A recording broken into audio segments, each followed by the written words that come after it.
صلی اللہ علیہ وسلم۔ الحمدللہ علی کل حال والصلاة والسلام علی صاحب حسنہ و جمال، اما بعد فاعوذ باللہ السمیع العلیم من الشیطان الرجیم، بسم اللہ الرحمن الرحیم، فاذکرونی اذکرکم واشکروا لی ولا تکفرون، یا ایہا الذین آمنوا استعینوا بالصبر والصلاۃ ان اللہ مع الصابرین، آمنت باللہ صدق مولانا العظیم وصدق رسولنا بلاغ المبین، ونحن علی ذلک لمن الشاہدین والشاکرین، والحمد للہ رب العالمین۔ ان اللہ وملائکتہ یصلون علی النبی یا ایہا الذین آمنوا صلوا علیہ وسلموا تسلیما۔ الصلاۃ والسلام علیک یا سیدی یا رسول اللہ وعلی آلک واصحابک یا سیدی یا حبیب اللہ۔ الصلاۃ والسلام علیک یا سیدی یا نبی اللہ۔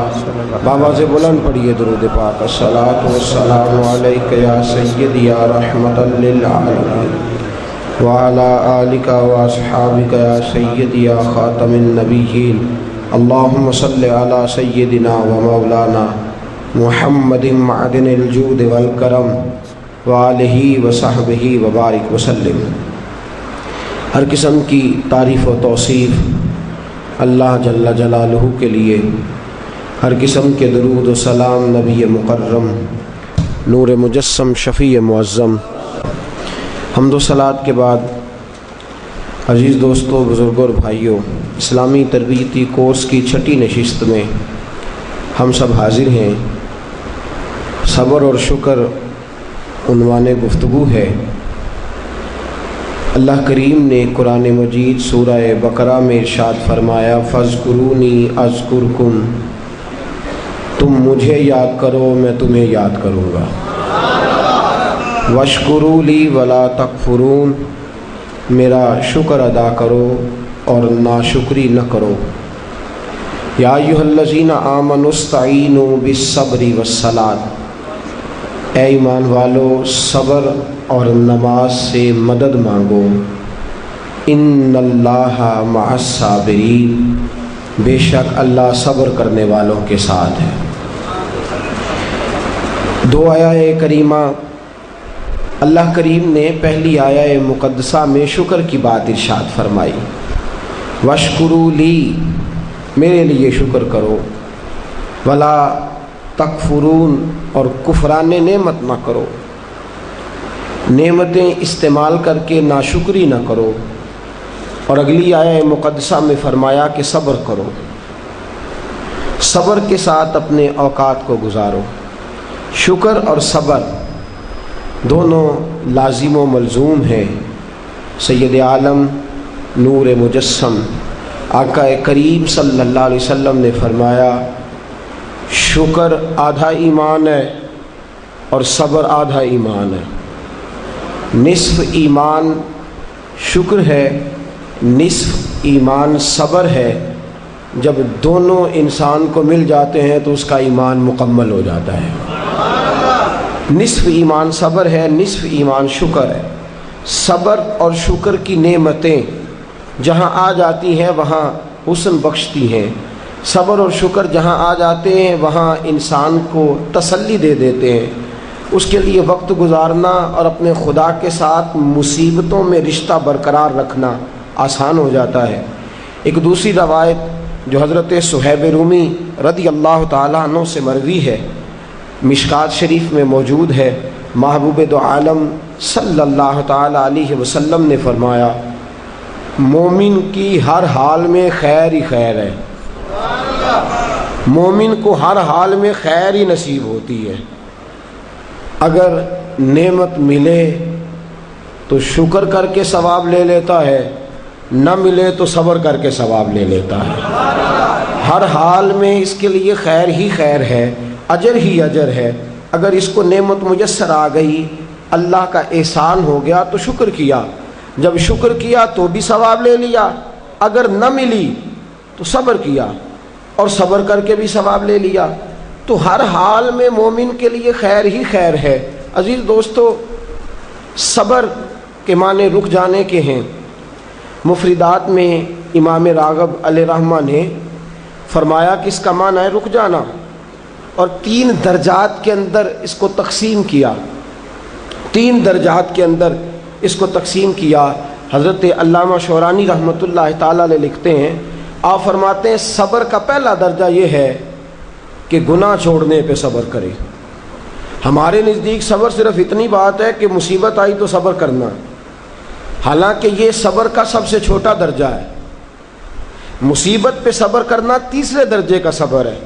سب سے پہلا صبر یہ ہے کہ گناہ چھوڑ دے، شہوت چھوڑ دے، رزق حرام سامنے موجود ہو چھوڑ دے، بری نظر کرنے کے مواقع موجود ہوں لیکن اللہ سے ڈر جائے، گناہ کرنے کا موقع میسر آئے لیکن باز آ جائے، صبر کر جائے، نفسانی خواہشات بھی ہوں، نفس چاہتا بھی ہو، طاقتیں بھی موجود ہوں، پھر بھی رک جائے، تو یہ صبر کا سب سے پہلا درجہ ہے۔ پہلا درجہ ہے گناہ چھوڑنا، اور صبر کا دوسرا درجہ ہے نیکی کرنا، نیکی پر استقامت اختیار کرنا۔ سردی کا موسم ہے، بستر گرم ہے، اٹھیں گے تو بستر چھوڑنا پڑے گا، وضو کریں گے تو ٹھنڈ لگے گی، مسجد جائیں گے تو ٹھنڈی ہوا چھوئے گی۔ اب بڑا مشکل ہے مسجد جانا، لیکن اس نے صبر کیا، بستر چھوڑ دیا، وضو کر لیا، مسجد چلا گیا، تو یہ نیکی پر اس نے صبر کیا۔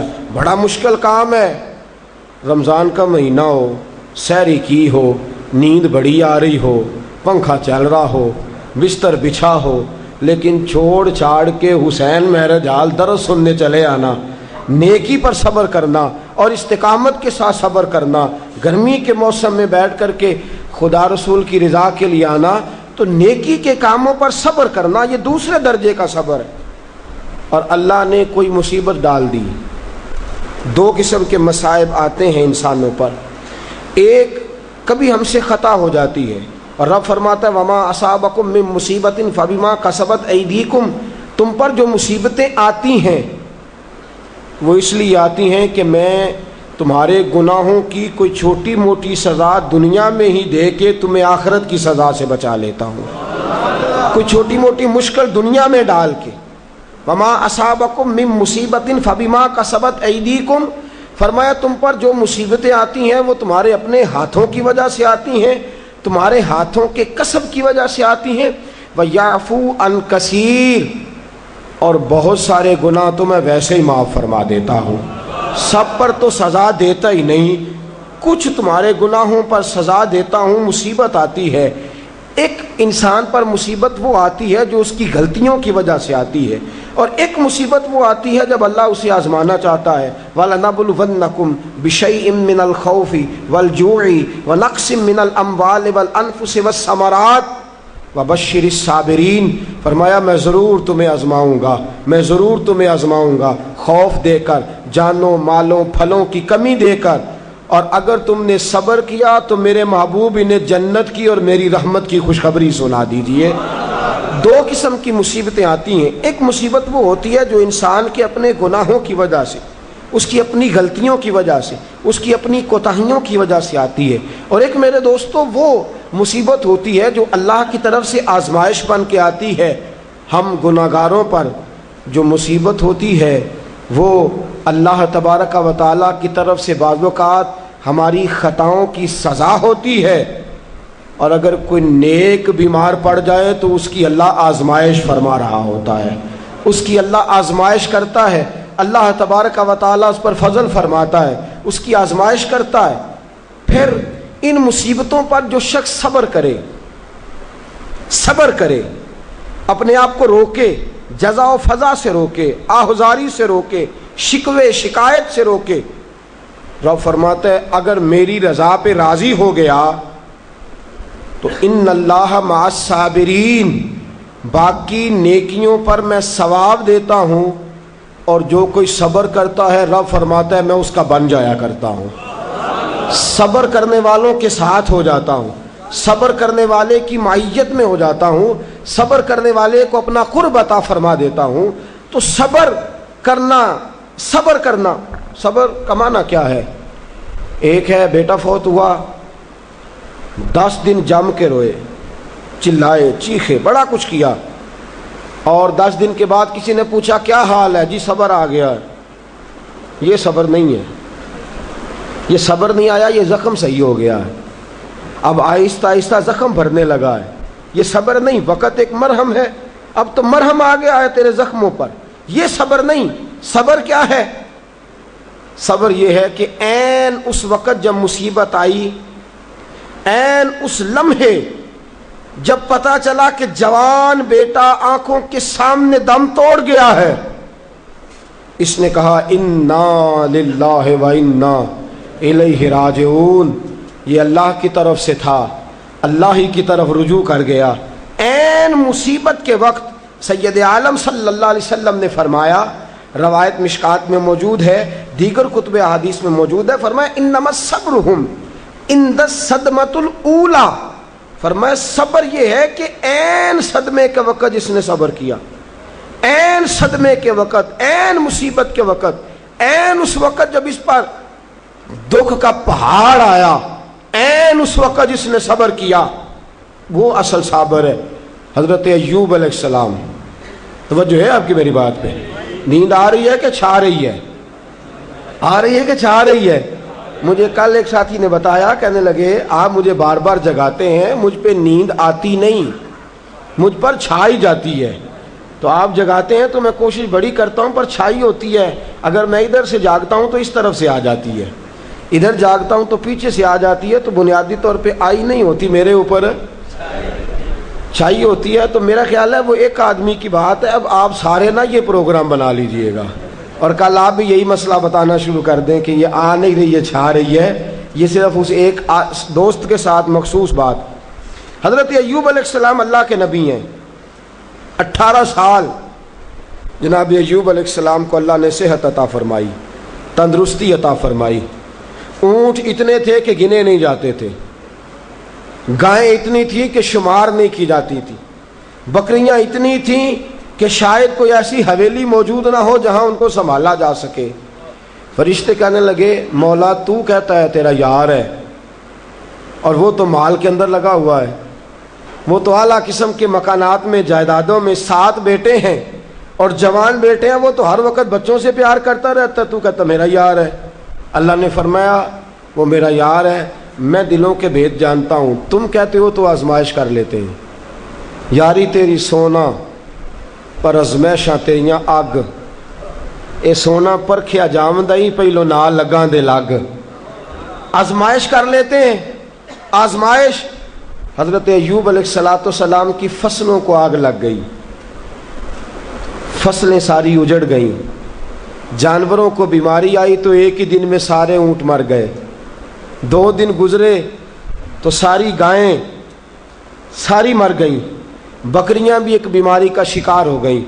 جناب ایوب اور آپ کی زوجہ گھر سے باہر نکلے تو زلزلہ آیا، ایک ہی دن میں 7 بیٹے، ایک ہی دن میں وارث شاہ مان کری نہ وارثاں دا، رب بے وارثہ کر کے مار دئی، 7 بیٹے ایک ہی دن میں۔ ابھی صدمہ سر پہ تھا کہ رب نے بیمار کر دیا، پورے وجود پر پھنسیاں، پھوڑے، تکلیفیں۔ حضرت ایوب کی زوجہ آپ کی خدمت میں آئیں، کہنے لگی اے ایوب دعا کرو، آپ پیغمبر ہیں، آپ کے منہ سے تو لفظ نکلتے ہیں اللہ قبول فرما لیتا ہے، آپ دعا کرو۔ کہنے لگے یہ بتا شفا کتنا عرصہ رہی ہے، مال کتنا عرصہ رہا ہے، یہ بتا میرے پاس اولاد کتنا عرصہ رہی ہے۔ کہنے لگی 18 سال۔ کہنے لگے 18 سال اس کا فضل، کرم، احسان رہا ہے، اب ذرا مجھے 18 سال تکلیف میں رہ لینے دے، پھر دعا بھی کر لوں گا، پہلے مجھے 18 سال گزار لینے دے نا، جتنا وقت اس نے مجھے آسانی میں دیا ہے اتنا ذرا تکلیف تو بھئی، سکھ آئے تو خوشی خوشی، کیا بات ہے کیا بات ہے کیا بات ہے، دکھ آئے تو شکوہ شروع کر دیا، صبر ہی نہیں کیا، ٹھہرا ہی نہیں، کہا مجھے 18 سال ذرا گزار لینے دے، اس کے بعد دعا کر لوں گا۔ کہنے لگی دعا کرنے میں کیا حرج ہے، دعا کر دیں۔ کہنے لگے دعا کر کے کیا کروں، رب سے عرض کریں کہ شفا دے دے۔ تو فرمانے لگے اللہ کو نہیں پتا ایوب بیمار ہے، اس کو خبر نہیں کہ ایوب بیمار ہے۔ جے سونا میرے دکھ وچ راضی تے پھر سکھ نو چلے ڈاواں، اس کو نہیں خبر بیمار ہے، میں صبر کروں گا، میں صبر کروں گا۔ 18 سال گزرے۔ علامہ اسماعیل حقی رحمۃ اللہ علیہ فرماتے ہیں 18واں سال چڑھا، تر دامنی پہ شیخ ہماری نہ جائیے، ہم دامن نچوڑ دیں تو فرشتے وضو کریں۔ وہی فرشتے بارگاہ خداوندی میں کہنے لگے یا اللہ ہم جان گئے ہیں واقعی تیرا پکا یار ہے، اس قابل ہے کہ یار بنایا جائے۔ حضرت ایوب علیہ السلام تندرست ہو گئے، شفا ہو گئی۔ ایک عرصہ گزرا تو آپ کی زوجہ ایک دن آپ سے پوچھنے لگی ایوب وہ دکھ اچھے تھے یا یہ سکھ اچھے ہیں، وہ دکھ اچھے تھے یا سکھ؟ آپ فرمانے لگے دن تو سارے ہی اللہ کے ہیں، پر اگر مجھ سے پوچھو تو دکھ ہی اچھے تھے، اگر مجھ سے پوچھو تو دکھ اچھے تھے۔ صبر کرتا تھا، کبھی کبھی رو بھی پڑتا تھا، دکھ تھے تو بارگاہ خداوندی میں جاتا تھا تو آنسو بھی بہہ جاتے تھے، تکلیفیں تھی تو سجدہ کرتا تھا تو مصلی بھیگ جاتا تھا، درد تھا ہاتھ اٹھاتا تھا تو داڑھی پہ آنسو گرتے تھے۔ جب سے سکھ آئے ہیں آنسو ہی خشک ہوتے چلے جا رہے ہیں۔ یہ دکھ ہے تو درد ہے، دکھ ہے تو سوز ہے، دکھ ہے تو انسان کے دل کے اندر تڑپ ہے۔ فرمایا مجھے تو لگتا ہے اصل اللہ کا بندہ وہی ہے کہ اللہ اسے مصیبت پہ رکھے اور وہ خدا سے صبر کر کر کے اجر حاصل کرتا رہے۔ صبر کرنا، صبر کرنا اور مصیبتوں کے اوپر اپنے آپ کو ٹھہرانا کام مشکل۔ اور جب اللہ آزمائش ڈالتا ہے نا تو جو کام سیدھے ہوتے ہیں وہ بھی الٹے ہونے شروع ہو جاتے ہیں۔ جب خدا کی طرف سے وَلَنَبْلُوَنَّكُمْ بِشَيْءٍ مِّنَ الْخَوْفِ وَالْجُوعِ وَنَقْصٍ مِّنَ الْأَمْوَالِ وَالْأَنفُسِ وَالثَّمَرَاتِ، جب اللہ کی طرف سے آزمائش آتی ہے، جب انسان پر اللہ کی طرف سے کوئی چیز نازل ہوتی ہے، آپ سونے کو ہاتھ رکھتے ہیں تو مٹی ہو جاتی ہے۔ آپ کسی طرف بھی، بہت سے دوست آ کے کہتے ہیں جی قدم آگے اٹھاتا ہوں جاتا پیچھے ہے، کیا کروں؟ تو میں اکثر عرض کرتا ہوں کہ تھوڑے دن قدم اٹھانا ہی چھوڑ دیں۔ کیا کریں؟ بیٹھ کے اللہ اللہ کریں، صبر کریں، دعا کریں۔ کچھ وقت انسان پر ایسا ہوتا ہے تلک الایام نداولها بین الناس، جو اللہ نے انسان کے دن بدل کے رکھنے ہوتے ہیں، کچھ وقت ایسا ہو، پھر ایک وقت آتا ہے کہ وہی انسان مٹی میں ہاتھ رکھتا ہے تو اللہ اسے سونا بنا دیتا ہے۔ رب آزمائش کرتا ہے، رب آزماتا ہے۔ جو لوگ مصیبتوں پر صبر کرتے ہیں، جو لوگ مصیبتوں پر صبر کرتے ہیں، سید عالم نور مجسم شفیع معظم صلی اللہ تعالی علیہ وسلم نے فرمایا، رب فرماتا ہے ایک بندہ اللہ کی بارگاہ میں کھڑا ہوا، قیامت کا دن ہے، فرشتے نامہ اعمال کھولنے لگے۔ اللہ نے فرمایا فرشتوں تمہیں پتہ ہے میں نے اسے دنیا میں بڑے دکھ دیے تھے، اس پر بڑی آزمائشیں آئی تھیں، اس نے زندگی بڑی تکلیف میں گزاری تھی، تمہیں خبر ہے؟ یا اللہ ہم جانتے ہیں، بڑا صابر ہے، بڑا صابر ہے، اس نے صبر کے ساتھ وقت گزارا، صبر کے ساتھ اپنے اوقات کو طے کیا۔ رب فرماتا ہے جو اتنا صبر کرے میں اس کا نامہ اعمال ٹٹولوں، اس کا نامہ اعمال کھولتے ہوئے مجھے شرم آ رہی ہے، سارا کچھ لپیٹ دو اور بغیر حساب کتاب اسے جنت میں داخل کر دو۔ یہ صبر کرنے والا ہے، یہ صبر کرنے والا ہے۔ مجھے حیا آتی ہے کہ یہ صبر، بڑی گاڑی دیکھ کے بھی صبر کرنا چاہیے۔ اگر موٹر سائیکل ہے نا تو بڑی گاڑی دیکھ کے ذرا، اور جس کے پاس بڑی گاڑی ہے نا وہ بھی ذرا موٹر سائیکل والے کو ہارن تھوڑی دے، وہ بھی ذرا صبر کرے، اس لیے کہ اس کو مل گئی ہے تو کوشش سے نہیں ملی، خدا کے فضل سے ملی ہے۔ دونوں ذرا صبر کا مظاہرہ کریں۔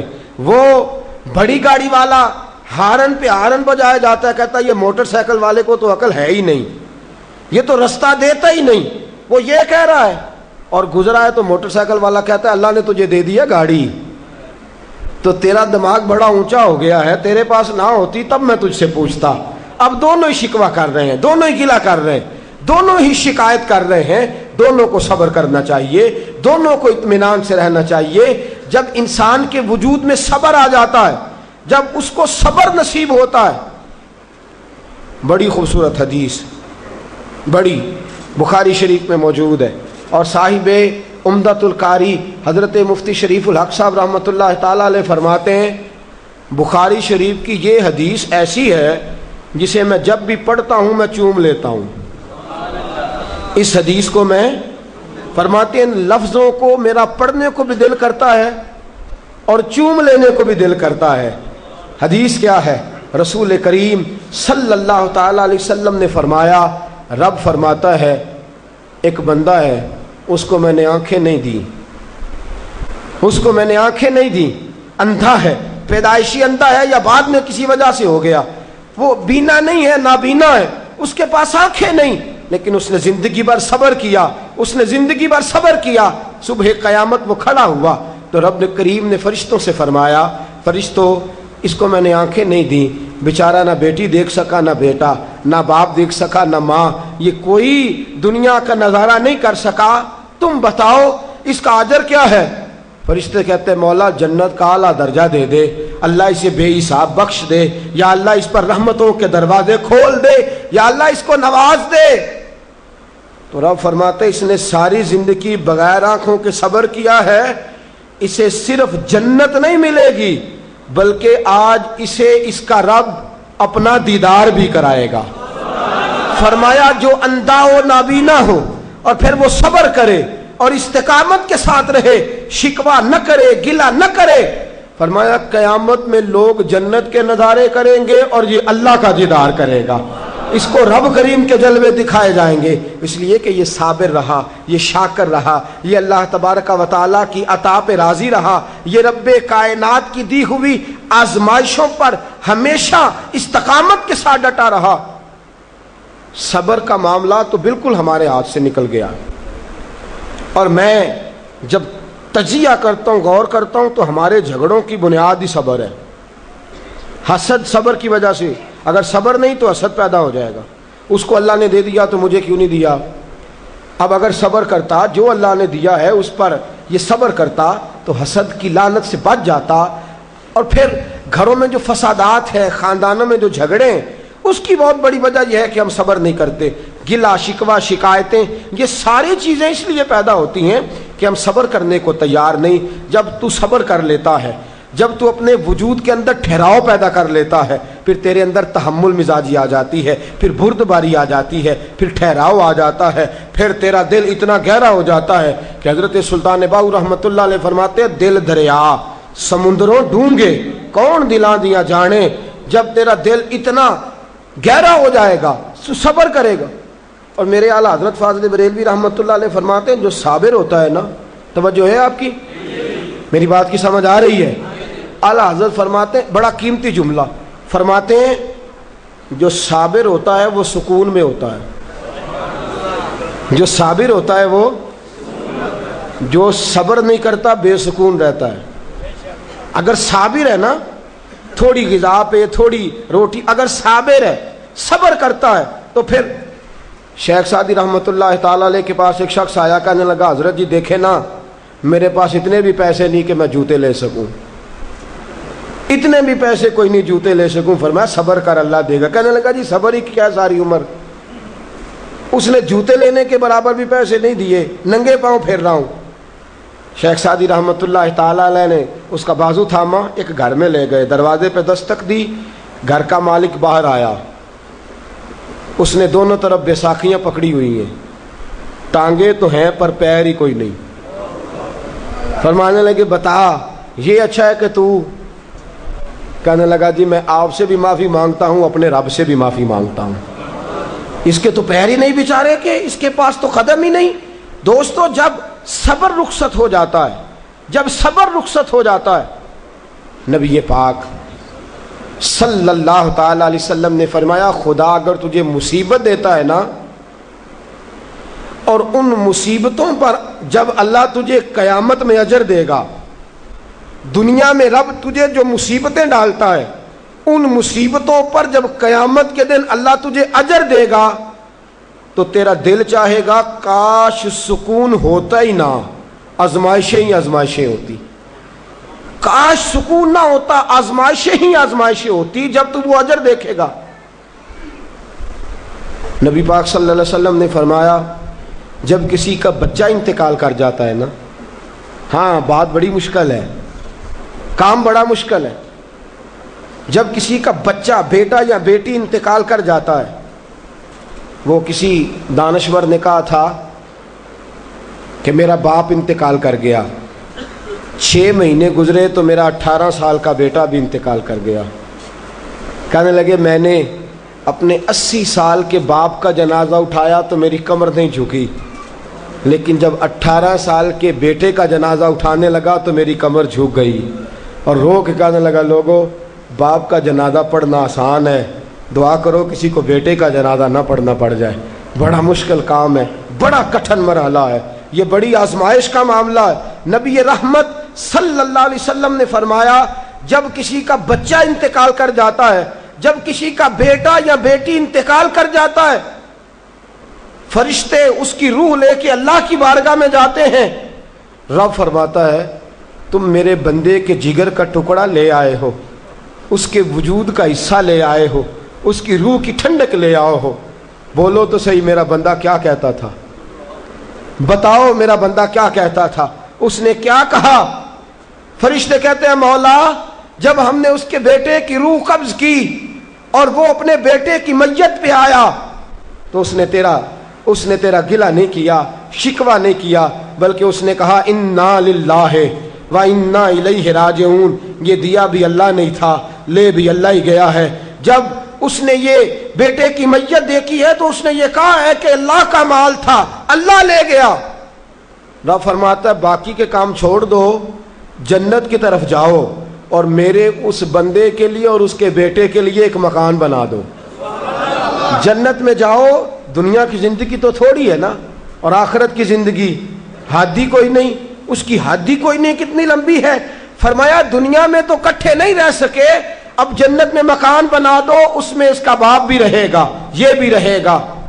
حضرت ابو ہریرہ رضی اللہ تعالیٰ عنہ فرماتے ہیں اللہ کے محبوب صلی اللہ تعالیٰ علیہ وآلہ وسلم کے صاحبزادے جناب ابراہیم علیہ الصلاۃ والسلام فرماتے ہیں حضور کے صاحبزادے آپ رات کو جب ان کی ولادت ہوئی تو نبی کریم علیہ السلام ہمارے درمیان آئے۔ جاگیے ذرا غور فرمائیے گا بات پہ۔ سید عالم صلی اللہ علیہ وسلم تشریف لائے اور ہم نے حضور کے چہرے کو چمکتے دیکھا، ہم نے آنکھوں میں ایک خوبصورتی، ایک رنگ ڈھنگ دیکھا۔ ہم نے کہا یا رسول اللہ موڈ مبارک بڑا اچھا ہے، حضور کوئی خیر کی خبر ہے؟ فرمایا مجھے مبارک دو، اللہ نے مجھے بیٹا عطا فرمایا ہے، میرے آنگن میں پھول کھلا ہے، خدا نے مجھے بیٹے کی دولت سے نوازا ہے، میرے آنگن میں پھول کھلا ہے۔ فرماتے ہیں اگلے ہی دن، ایک روایت ہے کچھ عرصے کے بعد، ایک روایت ہے اگلے ہی دن ظہر کے بعد میرے محبوب نے پیار کرنے کے لیے بیٹا اٹھایا اور صاحبزادے کی سانسیں اکھڑنے لگی۔ رسول پاک کے صاحبزادے نبی پاک کے مقدس ہاتھوں میں سانسیں اکھڑ رہی ہیں، حضور کے دستے مبارک میں صاحبزادے نے وصال کر دیا۔ آنکھیں بند کی تو نبی کریم کی مقدس آنکھوں میں آنسو آئے۔ رات خوشی تھی، رات حضور مبارکیں وصول کر رہے تھے، رات مسکرا رہے تھے، صحابہ کے جرمٹ میں بیٹھ کر محبت کی بات ہو رہی تھی۔ ایک ہی تو رات گزری ہے، 24 ہی تو گھنٹے ہوئے ہیں، آنکھوں میں آنسو بھر آئے ہیں۔ حضرت عبداللہ ابن عمر رضی اللہ تعالیٰ عنہ عرض کرتے ہیں یا رسول اللہ آپ رو رہے ہیں؟ حضور صاحبزادے کا انتقال ہوا تو رو رہے ہیں؟ نبی رحمت صلی اللہ تعالی علیہ وسلم نے فرمایا عبداللہ دل میرا غمزدہ ہے، آنکھوں میں آنسو ہیں، پر میں اپنی زبان سے وہی جملے کہوں گا جس سے میرا اللہ راضی ہوگا۔ میں کوئی بے صبری والی بات نہیں کروں گا، میں کوئی ایسا جملہ نہیں کہوں گا جس سے میرا خدا ناراض ہو جائے۔ اگرچہ میرا دل غمزدہ ہے، اگرچہ میں پریشان ہوں، اگرچہ میری آنکھیں آنسو بہا رہی ہیں، یہ محبت کی علامت ہے، یہ پیار کی علامت ہے، لیکن فرمایا میری زبان سے کوئی کسی کے ہاں میت ہو جائے تو آنسوؤں سے رونا محبت کی علامت ہے۔ اگر آنسو آتے ہیں نا تو یہ تو محبت ہے۔ حضرت عثمان بن مظعون رضی اللہ تعالیٰ عنہ کا وصال ہوا تو اللہ کے محبوب کی آنکھوں میں آنسو آئے۔ سیدہ عائشہ صدیقہ رضی اللہ تعالیٰ عنہ نے کہا یا رسول اللہ آپ روتے ہیں؟ فرمایا یہ آنسو محبت کی علامت ہے۔ خدا کو بین کرنا ناپسند ہے، شور کرنا ناپسند ہے، باتیں کر کر کے رونا شور کرنا، آہوزاری کرنا، ماتم کرنا، فرمایا یہ چیزیں خدا کو پسند نہیں.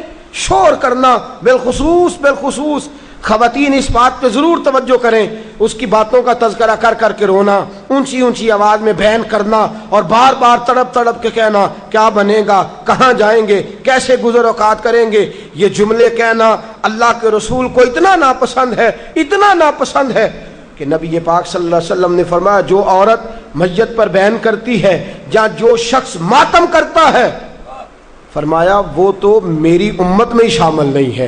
فرمایا میں تو اس کو شامل ہی نہیں سمجھتا. لیس منی، وہ ہم میں سے نہیں ہے. صبر کرے، ٹھہر جائے، اللہ کی رضا پہ راضی ہو جائے، قضا پہ راضی ہو جائے، جھک جائے خدا نے.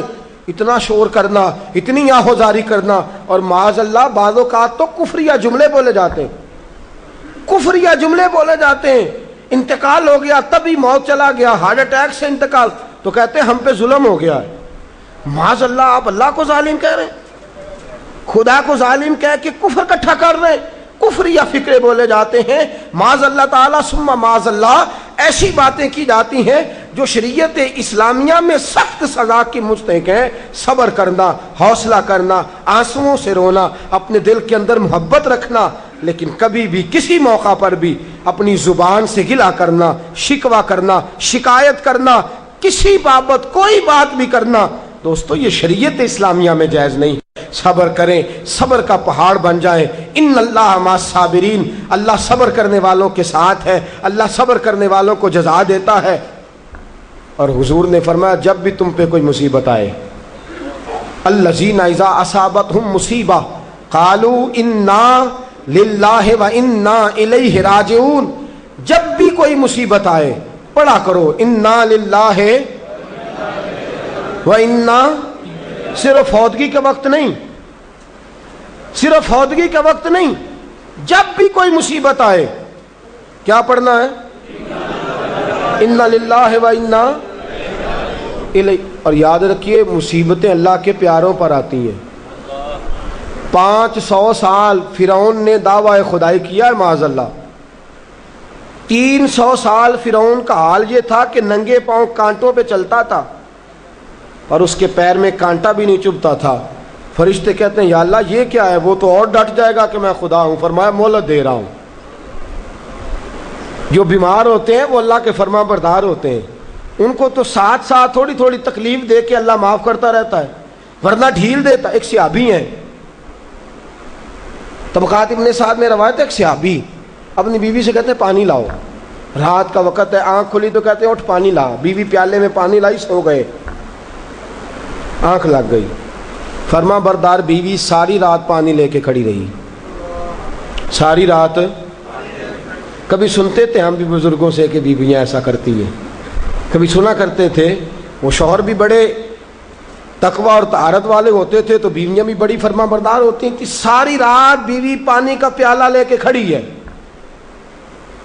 صبح آنکھ کھلی تو اپنی بیوی سے کہنے لگے کیا بات ہے تیری، مانگ تو کیا مانگتی ہے، آج تو جیسے کہے گی میں ویسے کر دوں گا. ساری رات تو کھڑی رہی، بول جس طرح تو کہے گی. بیوی نے عجیب ہی بات کر دی، کہنے لگی آپ اس طرح کریں مجھے طلاق دے دیں.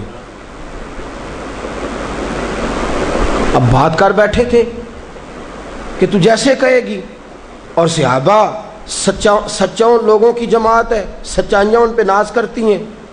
تیرا وعدہ ہے کہ تو جیسے میں کہوں گا ویسے، جیسے میں کہوں گی تو کر دے گا، مجھے طلاق دے دے. شوہر بڑا پریشان ہوا، میں نے وعدہ کر لیا تھا جیسے تو کہے گی، اب تو کہتے ہیں طلاق دے دے، یہ کیسے ممکن ہے؟ اتنی فرما بردار بیوی، اتنی اچھی بیوی دوبارہ میسر آنا مجھے ناممکن نظر آتا ہے. میں کیسے طلاق دے دوں؟ وعدہ بھی ہے، بات بھی کر لی ہے، اب تیرا مطالبہ بھی ہے، کیا کروں؟ بڑے پریشان ہو گئے. جب کسی طور بھی بات ہے نا مشکل مرحلہ، بات مشکل ہے نا، جیسے تو کہے گا، کہے گی میں ویسے، بندہ دعویٰ وہ کرے جو اس سے ہو جائے گی بات، جو دعویٰ کر. اچھا کچھ دوست آ کے کہتے ہیں جی کوئی حکم، کہتے ہیں نا، تو اگر ان کو یہ حکم دے دیا جائے کہ چھت پہ کھڑے ہو جاؤ ساری رات نماز پڑھو تو کیسا؟ مشکل ہے نا. تو بندہ یہ کیوں نہ کہے کہ جناب آپ حکم کریں، اگر میری پہنچ میں ہوا تو میں اس پہ عمل کروں گا۔ اور پھر اگر حکم سنایا جائے نا، میں تو کبھی کبھی جو دوست قسم کے میرے تعلق والے لوگ ہیں وہ کہتے ہیں نا کوئی حکم، تو میں کہتا ہوں پہلے پکی بات کرو، پورا کرو گے نا؟ ایسے نہیں حکم کرا لینا چاہیے، پہلے پکی بات کرو، کر لو گے جناب کوئی حکم کسی قسم کا؟ حالانکہ ایسا ہو سکتا، یہاں تو بندہ اچھا صحابی کہہ بیٹھے جیسے تو کہے گی کر لیں گی، طلاق دے دیں۔ بڑے پریشان ہوئے، کہنے لگے ایک موقع دیتی ہے، صبح چلیں گے حضور کی بارگاہ میں اور ہم دونوں اپنا مسئلہ پیش کریں گے، پھر جیسے اللہ کے نبی فرمائیں گے ویسے کر لیں گے۔ چلو ٹھیک ہے، اس پہ بات ختم ہوئی، سو گئے۔ صبح اٹھے، گھر ذرا دور تھا، دونوں میاں بیوی آ رہے ہیں مسجد نبوی کی طرف۔ رستے میں بیوی شوہر کو ٹھوکر لگی اور اتنا سخت گرے، ایک زخم پیر پہ، ایک ہاتھ پہ، ایک سر پہ، خون بہنے لگا۔ بیوی کہنے لگی اٹھیے اور گھر چلیے، مجھے طلاق نہیں چاہیے۔ اٹھے، گھر چلیں، میں آپ کی مرہم پٹی کرتی ہوں، گھر چلتے ہیں، مجھے نہیں طلاق چاہیے۔ کہنے لگے بھائی تیری عجیب منطق ہے، ساری رات میں سو نہیں سکا، پریشان رہا، صبح سے بھی آج پریشان رہا، میرا اتنا وقت بے چینی، پہلے طلاق چاہیے اب نہیں چاہیے، ماجرا کیا ہے؟ کہنے لگی اصل بات یہ ہے کہ میں نے اپنے رسول پاک صلی اللہ علیہ وسلم کی حدیث سنی، حضور نے فرمایا جس سے اللہ پیار کرتا ہے اسے مشکل میں ڈال دیتا ہے، اس پر کچھ مصیبتیں آ جاتی ہیں جس سے اللہ محبت کرتا ہے۔ تو میں جب سے تیرے گھر آئی تھی میں نے کوئی مصیبت نہیں دیکھی تھی، تو میں سمجھنے لگی تھی کہ اللہ تجھ سے پیار نہیں کرتا، لیکن آج تجھے چوٹ لگ گئی ہے، تجھ پر کچھ تھوڑی مشکل آئی ہے، تو مجھے سمجھ آئی ہے کہ نہیں اللہ تجھ سے پیار کرتا ہے، لہذا میں تجھ سے طلاق نہیں رہوں گی، تیرے گھر کے اندر ہی وقت گزاروں گی۔ آپ اندازہ فرمائیے کہ یہ مصیبت آنا اور صبر کرنا کتنی اعلیٰ بات ہے کہ صحابہ ڈھونڈ رہے ہیں، تلاش کر رہے ہیں کہ جس پر مصیبت آ نہیں رہی وہ تو بڑا عجیب آدمی ہے، جس پر مشکل آ نہیں رہی وہ تو بڑا جو ہے وہ اللہ تبارک و تعالیٰ کا کہیں نافرمان نہ ہو۔ حضرت ام سلمہ رضی اللہ تعالیٰ عنہ فرماتی ہیں میرے شوہر حضرت ابو سلمہ رضی اللہ تعالیٰ عنہ بڑے شفیق، بڑے مہربان، بڑی اچھی طبیعت والے، بڑا پیار کرنے والے، خیال رکھنے والے، فرماتے میں سمجھتی تھی مدینے کی سب سے سکھی عورت میں ہوں۔ ان کا طریقہ یہ تھا کہ مسجد سے جب واپس آتے نا تو جو نبی کریم صلی اللہ علیہ وسلم سے سن کے آتے آ کے مجھے بھی سناتے، جو سن کے آتے آ کے مجھے بھی۔ اچھا ترقی مل جائے اگر تو گھر جا کے ہم بتاتے ہیں کہ نہیں جی؟ ہاں ایک بات کئی دفعہ نہیں بتاتے، اگر تنخواہ بڑھ جائے تو اس میں کئی دفعہ کوتاہی کرتے ہیں، وہ نہیں بتاتے گھر اس لیے کہ ہمیں پتہ ہے اگر ہم نے تنخواہ بڑھانے کا بتایا تو ادھر سے خرچہ بھی بڑھ جائے گا، لہذا یہ کبھی کبھی ہم کوتاہی کرتے ہیں، لیکن بہرحال اپنی ترقی ضرور بتا دیتے ہیں کہ میری ترقی ہو گئی ہے، یہ اتنا ضرور ہم بتا دیتے ہیں۔ اچھا یہ ساری باتیں اگر ہم بتاتے ہیں اور پھر اور بھی کئی قصے گھر جا کے سناتے ہیں، آج دفتر میں یہ شغل ہو گیا، یہ بات ہو گئی، سناتے ہیں بات، اور یہ بری بات بھی نہیں ہے، گھر والوں کے ساتھ جا کے خوش طبی کرنا اور گھر کے اندر کا ماحول خوشگوار رکھنا یہ حضور علیہ السلام کی سنت ہے۔ لیکن یہ جو ہم حدیث سنتے ہیں، فرمان سنتے ہیں، قرآن و سنت کی بات سنتے ہیں، یہ بھی ہمیں گھر جا کے سنانی چاہیے۔ صحابہ جو سن کے آتے تھے گھر جا کے یہ کام بھی کرنا چاہیے، یہ بھی صحابہ کی سنت۔ نبی پاک صلی اللہ تعالی علیہ وسلم کے صحابی حضرت ابو سلمہ رضی اللہ تعالیٰ عنہ کی عادت ہے گھر جاتے اور جو حضور سے سنا گھر جا کے سناتے، آ جائے تو حضرت ام سلمہ رضی اللہ تعالیٰ عنہ فرماتی ہیں، آگے کہنے لگے آج میں نے بڑی پیاری حدیث حضور سے سنی ہے، تو بھی یاد کر لے۔ کہا وہ کون سی؟ کہا اللہ کے رسول صلی اللہ علیہ وسلم نے فرمایا جس پر کوئی مصیبت آئے اور وہ کہے انا للہ وَإِنَّا إِلَيْهِ رَاجِعُونَ، اور پھر یہ دعا مانگے کہ یا اللہ یہ جو تو نے مجھ سے چیز لی ہے مجھے اس کا بہتر نعم البدل عطا فرما، اِنَّا لِلَّہ پڑھے اور کہے یا اللہ جو دیا ہے اس کا بہتر نعم البدل دے۔ حضور فرماتے ہیں اللہ جو چیز لی ہوگی اس سے بہتر چیز اسے عطا فرما دے گا۔ یہ حدیث گھر جا کے سنائی۔ حضرت ام سلمہ کہتی ہیں میرا چراغ بھی بجھ جاتا تو میں پڑھ دیتی اِنَّا لِلَّهِ وَإِنَّا إِلَيْهِ رَاجِعُونَ۔ میں نے وظیفہ پکا لیا، میں اس پہ مکمل طور پر استقامت کے ساتھ عمل کرنے لگی۔ فرماتی ہے مجھ پر ایسی مصیبت آئی جو میرے لیے بڑی مشکل ہو گئی، میرے شوہر حضرت ابو سلمہ انتقال کر گئے۔ فرماتی ہیں میں نے پڑھا انا للہ و انا الیہ راجعون، میں نے کہا یا اللہ مجھے بہتر نعم البدل عطا فرما۔ فرماتی ہیں پڑھ تو لیا، حضور کے فرمان پر یقین بھی تھا، لیکن دل میں خیال تھا کہ ابو سلمہ سے اچھا شوہر تو مجھے مل ہی نہیں سکتا، اس سے زیادہ دھیما تو مجھے مل ہی نہیں سکتا۔ اور فرماتی ہیں پھر میں سوچتی تھی اب میری عمر بھی جوانی کے نہیں، بڑھاپا آ گیا ہے، رنگ بھی گورا نہیں، بچے بھی میرے پاس ہیں، کیسے بہتر نعم البدل ملے گا؟ اور دوسری جانب حضور کی حدیث ہے کہ اگر تم مصیبت کے وقت پڑھو گے انا للہ و انا الیہ راجعون، مصطفیٰ کا فرمان بھی بدل نہیں سکتا، جو دن کو کہہ دیا دن ہے تو دن نکل آیا، جو شب کو کہہ دیا شب ہے تو رات ہو کے رہی۔ خدا نے ان کی زباں کو وہ اختیار دیا، جو نکلی منہ سے ان کے وہ بات ہو کے رہی۔ یہ تو ہو نہیں سکتا کہ حضور فرمائے اور ایسا ہو نہ۔ فرماتی ہیں پڑھ بھی لیا، عدت کے دن مشکل سے گزارے، عدت ختم ہوئی، میرے دل میں حدیث بھی ہے کہ حضور نے فرمایا اللہ بہتر نعم البدل دے گا، اور دوسری جانب یہ بھی ہے کہ ابو سلمہ سے اچھا شوہر نہیں مل سکتا۔ فرماتی ہیں لوگوں حضور کے فرمان پر قربان جاؤں اور مصطفیٰ کریم کی حدیثوں کے نثار جاؤں۔ مجھے تو اس وقت پتا چلا جب اللہ کے رسول نے پیغام بھیجا کہ میں تیرے ساتھ نکاح کرنا چاہتا ہوں، جب اللہ کے رسول نے پیغام بھیج دیا کہ میں نکاح کرنا چاہتا ہوں۔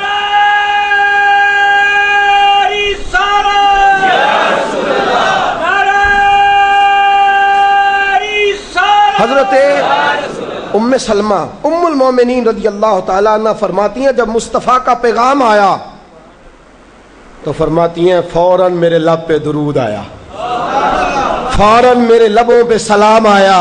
میں نے کہا محبوبہ جو بھی فرماتے ہو سچ ہی فرماتے ہو، جو بھی کہہ دیتے ہو کمال ہی کہہ دیتے ہو۔ یا رسول اللہ میں کہتی تھی مجھے ابو سلمہ سے اچھا شوہر نہیں مل سکتا، اللہ نے مجھے کائنات میں سب سے اچھا شوہر عطا فرما دیا ہے، کائنات میں سب سے۔ میں نے صبر کیا اور حضور کے فرمان پر عمل کیا کہ مصیبت آئے تو کہو انا للہ و انا الیہ راجعون۔ میں نے صبر کیا، شکر کیا، اللہ نے مجھے دھرتی پہ سب سے اچھا شوہر دیا۔ اور حضرت ام المومنین ام سلمہ رضی اللہ تعالیٰ عنہ عرض کرتی ہیں یا رسول اللہ میرا رنگ بھی گورا نہیں، حضور عمر بھی میری بڑھاپے کے قریب ہے، بچے بھی ہیں، روپ بھی نہیں تو میرا رنگ بھی نہیں، میری رومی ورگی چال بھی نہیں تو میرا جامی ورگا عشق، حضور کوئی ایسی چیز نہیں جو آپ کے قابل ہو۔ یا رسول اللہ تو امیر حرم میں غریب بے نوا، تو کجا من کجا۔ میرے حبیب نے فرمایا ام سلمہ تیرے پاس غربت بھی ہے، پریشانی بھی ہے، بچے بھی ہیں، مجھے پتا ہے کوئی تیرا سہارا نہیں بنے گا، اور جس کا کوئی سہارا نہ بنے اس کا میں بنا کرتا ہوں۔ فرمایا اس لیے تیرے ساتھ نکاح کرنا ہے تاکہ تجھے سہارا میسر آ جائے۔ میرے رسول پاک نے فرمایا تو مصیبتوں پر آہوازاریاں نہ کر، شکایتیں نہ کر، صبر کر، صبر کا پہاڑ بن۔ اور اعلیٰ حضرت فاضل بریلوی نے لکھا ہے آپ فرماتے ہیں جتنا کوئی بڑا صابر ہوگا اتنا اللہ کے قریب ہوگا، جتنا صبر زیادہ ہوگا اتنا قرب زیادہ ہوگا۔ صبر کرنا سیکھیں، تھوڑے رزق پر صبر، اللہ کی طرف سے آنے والی آزمائش پر صبر۔ باپ بھی تھوڑا صبر کرے، اگر بیٹے نے اپنا گھر بسا لیا ہے تو اب تھوڑا صبر کرے، اطمینان کے ساتھ وقت گزارے۔ اماں بھی تھوڑا صبر کرے، بیٹا اسی کا رہے گا، تھوڑا صبر کرے۔ بہو بھی اگر آ گئی ہے نا وہ بھی تھوڑا صبر کرے، ذرا اطمینان کے ساتھ رہے۔ اس کو کسی نے جنا ہے، کسی نے اس کو پالا ہے، کسی نے اس کو بیاہا ہے، وہ ذرا صبر کرے، اطمینان۔ ہمارا جو صبر ہے وہ صبر نہیں رہا تو فساد آیا ہے، صبر نہیں رہا تو اختلاف آیا ہے، صبر نہیں رہا تو نفرت آئی ہے، صبر نہیں رہا تو بغض آیا ہے، صبر نہیں رہا تو حسد آیا ہے۔ جہاں صبر نہ ہو وہاں درجنوں مصیبتیں ہوتی ہیں، اور جہاں صبر ہوتا ہے وہاں خدا کے جلوے ہوتے ہیں، جہاں صبر ہوتا ہے وہاں اللہ کا کرم ہوتا ہے، جہاں صبر ہوتا ہے خدا کی عطا ہوتی ہے۔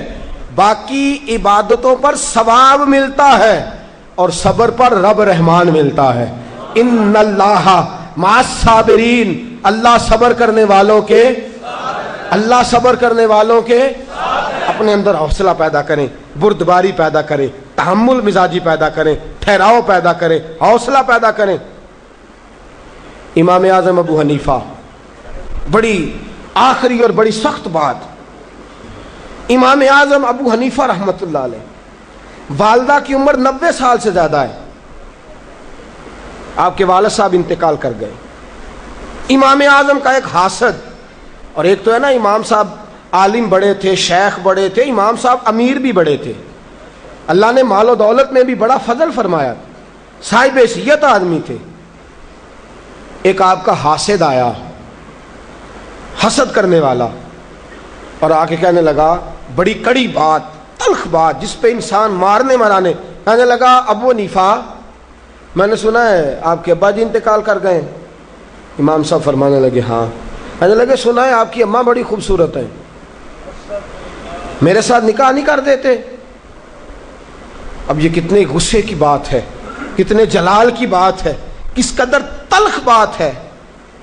امام صاحب فرمانے لگے میری اماں عاقلہ اور بالغہ ہیں، میری ماں عقل والی ہیں اور بالغ ہیں، میں ان سے پوچھوں گا، اگر ان کا نکاح کا ارادہ ہوا تو آپ کو اطلاع دوں گا۔ امام صاحب فرماتے ہیں میرے دل میں غصہ تو آیا، لیکن وہ صبر والی ساری حدیثیں بھی مجھے فوراً یاد آ گئیں۔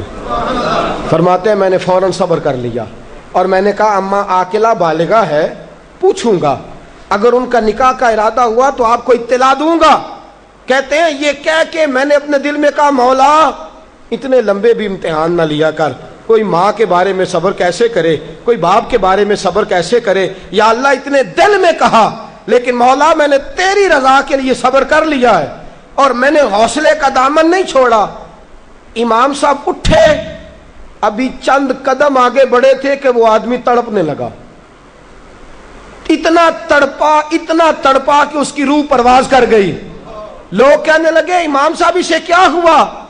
کہنے لگے ابو حنیفہ کے صبر نے اس کی جان لے لی ہے، ابو حنیفہ کے صبر نے اس کی، فرمایا اتنا صبر کر، اپنے مخالف کے مقابلے میں اتنا صبر کر، اتنا صبر کر، اتنا صبر کر کہ اس کی جان ہی لے لے۔ تو صبر کرے گا تو اللہ تیرے ساتھ ہو جائے گا۔ امام صاحب فرماتے ہیں وہ انتقال کر گیا تو فوراً میں نے کہا یا اللہ تیرا فرمان سچا ہے، ان اللہ مع الصابرین، واقعی تو میرے ساتھ ہے، میں نے صبر کیا تو ساتھ ہے۔ یا اللہ میں نے سزا نہیں دی، میں دیتا بھی تو تھپڑ مار لیتا، میں دیتا بھی تو سر پھوڑ لیتا، میں دیتا بھی تو ٹانگ پہ مار لیتا، جان تو نہیں نہ لے سکتا تھا، لیکن میں نے صبر کیا، رب میرے ساتھ ہوا تو اللہ نے اس کی جان ہی نکال ڈالی۔ ابو حنیفہ کے صبر نے اس شخص کی جان لے لی۔ صبر کیجئے، صبر کیجئے، صبر کیجئے، جس کے پاس صبر کا دامن آ گیا وہ انسان کامیاب ہو گیا، اس کو خدا کی معیت نصیب ہو گئی، اس سے اللہ کا قرب میسر آ گیا۔ اور جو بے صبر ہے وہ بے سکون ہے، جو بے صبر ہے وہ لڑائی کرے گا، حسد کرے گا، جھگڑا کرے گا، بغض رکھے گا، بڑا کچھ کرے گا۔ اعلیٰ حضرت فاضل بریلوی کو خط آئے، کسی میں گالیاں لکھی ہیں، کسی میں کچھ لکھا ہے۔ آپ کے ایک مرید تھے حضرت ملک العلماء مولانا ظفر الدین صاحب بہاری رحمۃ اللہ تعالی علیہ، کہنے لگے حضور میں ان لوگوں پہ مقدمے کروں گا جنہوں نے آپ کو گالیاں دی ہیں۔ اعلیٰ حضرت فرمانے لگے میری فلاں الماری سے خط نکال کے لاؤ۔ اس میں سے خط نکال کے لائے تو لکھا تھا کہ آپ تو بہت بڑے امام ہیں، آپ تو مجدد ہیں، آپ تو غوث اعظم کے نائب ہیں، آپ کی کیا بات ہے؟ فرمانے لگے جنہوں نے میری تعریفیں کی ہیں پہلے ان کو جائیدادیں تقسیم کرو نا، جنہوں نے تعریفیں کی ہیں پہلے ان میں جائیدادیں بانٹو، اور پھر جو میرے مخالف ہیں ان پر مقدمے کر لینا۔ آنے لگے حضور جائیدادیں تو ہم نہیں بانٹ سکتے۔ فرمانے لگے پھر مجھے صبر کرنے دو، مجھے امید ہے میں صبر کروں گا تو اللہ مجھے زیادہ اجر عطا فرمائے گا۔ صبر کا دامن تھام کے رکھیں، صبر پر عمل کریں، اگر صابر ہو گئے تو خدا کی معرفت نصیب ہو گئی، اور اگر ہمارے اندر صبر ہی نہیں، صبر اور قرار ہی نہیں، تو پھر ہم تو پاؤں میں پڑی چیز نہیں پکڑ سکتے، پھر تو ہم زندگی گزار ہی نہیں سکتے، پھر تو ہر چیز ہمارے لیے بوجھ نظر آئے گی۔ اللہ صبر اور شکر کی توفیق عطا فرمائے، ہمیشہ مدحت خیر الانام میں گزرے، دعا ہے یہ عمر درود و سلام میں گزرے۔ آخر دعوانا ان الحمدللہ۔ فاجان رحمت پہ لاکھوں سلام، شمع بزم ہدایت پہ لاکھوں کھو سلام شمع بز میں ہدایت پہ لاکھ جس کی تسکین کو روتے ہوئے ہنس پڑے جس کی تسکین کو روتے ہوئے ہنس پڑے اس تبسم کی عادت پہ لاکھوں سلام مصطفیٰ جان رحمت پہ لاکھوں سلام شمع بز میں غریبوں کے آقا پہ بے حد درود ہم غریبوں کے آقا پہ بے حد درود ہم غریبوں کے آقا پہ بے حد درود ہم غریبوں کے آقا پہ بے حد درود ہم غریبوں کے آقا پہ بے حد درود ہم فقیروں کی سرور پہ لاکھوں سلام مصطفیٰ جان رحمت پہ لاکھوں سلام شمع بز میں ہدایت پہ لاکھوں یا رسول اللہ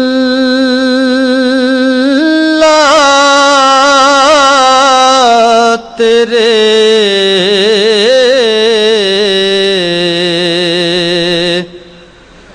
در کی فضاؤں کو سلام گنبد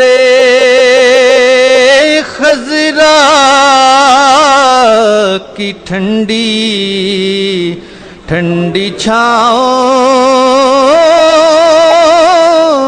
کو سلام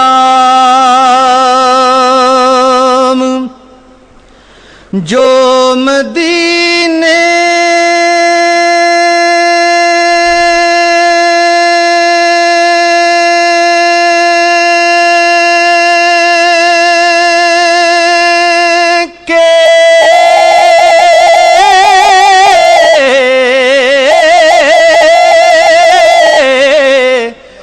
گلی کوچوں میں دیتے ہیں صدا تا قیامت ان فقیروں اور گداؤں کو سلام والہانہ جو طواف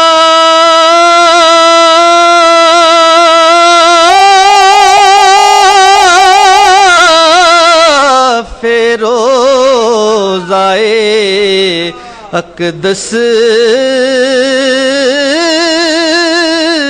کریں مست و بے خود وجد میں آتی ہواؤں کو سلام یا رسول اللہ تیرے در کی فضاؤں کو سلام مولانا محمد معدن الجود والکرم وعلی آلہ وصحبہ وبارک وسلم۔ اللہ کریم ہماری حاضری کو درجہ قبولیت عطا فرما، مولا کریم جذبوں میں خلوص عطا فرما، مولا کریم اپنے ذکر و فکر پر کامل پابندی کی توفیق عطا فرما، مولا کریم سجدوں کا ذوق عطا فرما، عبادتوں کا شوق عطا فرما، تلاوتوں کی لذت سے آشنا بنا دے۔ مولا کریم رمضان المبارک کی ساری برکتیں عطا فرما، ساری سعادتیں عطا فرما۔ مولا کریم ہم پہ نگاہ لطف و کرم فرما، جو بیمار ہیں انہیں شفا دے دے۔ اللہ جو مقروض ہیں قرضوں سے رہا کر دے، جو تنگ دست ہیں انہیں وسعت عطا کر دے، جو بے گھر ہیں صاحب گھر کر دے، بے اولادوں کو صاحب اولاد کر دے، اولاد والوں کی اولادوں کو فرما بردار کر دے۔ اللہ علیہ وسلم کی دولت لازوال عطا کر دے۔ مولا کریم ملک پاکستان کی خیر فرما، مولا اندرونی بیرونی سازشوں سے محفوظ فرما۔ اللہ جتنے دوست دور و نزدیک سے چل کے آتے ہیں قدم قدم پہ کروڑوں برکتیں عطا فرما، بے حساب نعمتیں عطا فرما، لا تعداد رحمتیں عطا فرما۔ اللہ کریم ماؤں بہنوں بچیوں کو جزائے خیر عطا فرما، عزت کی چادریں عطا فرما، ان کے دکھوں کو سکھوں سے تبدیل فرما، اپنے اپنے گھروں میں باوقار زندگیاں نصیب فرما۔ اللہ ہم پہ رحم فرما، اللہ ہم پہ کرم فرما، اللہ ہمارے لیے آسانیاں فرما۔ اللہم انا نسألک العفو والعافیۃ فی الدین والدنیا والآخرہ۔ اللہم انی اسألک علما نافعا ورزقا طیبا وعملا متقبلا وشفاء کاملا وتوبة قبل الموت وراحة عند الموت والعفو عند الحساب۔ رب اغفر وارحم وانت خیر الراحمین۔ وصلی اللہ تعالی علی حبیبہ سیدنا و مولانا محمد وآلہ وصحبہ۔ مرشد دے عشق تصور وچ ایک ہور نظارہ ویکھ لیا، جدوں دل کیتا اکھ میٹ لئی، محبوب پیارا ویکھ لیا۔ بڑا شوق سی رب ارنی دا، ایک چلک نہ موسیٰ سہ سکیا، اسی ہتھاں دے وچ ہتھ دے کے سورے دا سارا ویکھ لیا۔